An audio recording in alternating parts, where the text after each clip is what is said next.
Binariumda savdo hisobingizni qanday to'ldirish mumkin?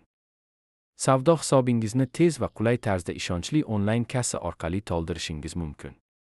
Biz sizning xavfsizligingizga e'tibor beramiz. Shuning uchun ma'lumotlarni himoya qilish va shifrlashning zamonaviy usullaridan foydalanamiz. Kassani mobil ilovadagi savdo terminalidan, kompyuter versiyasidan yoki Binarium saytidan ochish mumkin.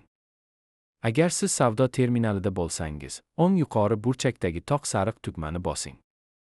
Shundan so'ng siz darhol kassaga o'tasiz. Agar hisobingizni Binarium saytida to'ldirmoqchi bo'lsangiz, akkauntingizga kiring va yuqori menyudagi Kassa bo'limiga o'ting. Kassa oynasida o'zingizga qulay to'lov usulini tanlang.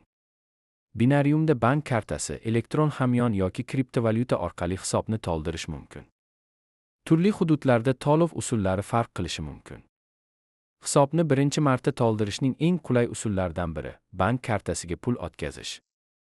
Buning uchun to'ldirish summasini kiriting va arizada ko'rsatilgan rekvizitlarni nusxalab oling. Keyin onlayn banking orqali taymerda ko'rsatilgan vaqt ichida pul o'tkazing.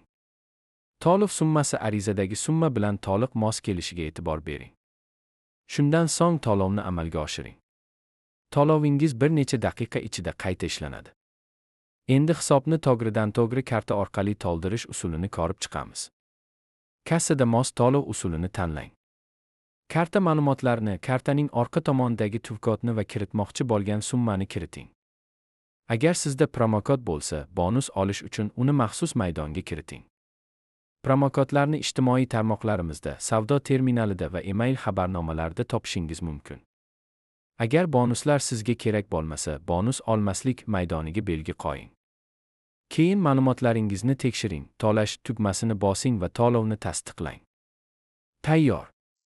Mablag' hisobingizga o'tkazildi. E'tibor bering, biz hisobni to'ldirish uchun komissiya olmaymiz va moliyaviy operatsiyalar xavfsizligini ta'minlaymiz.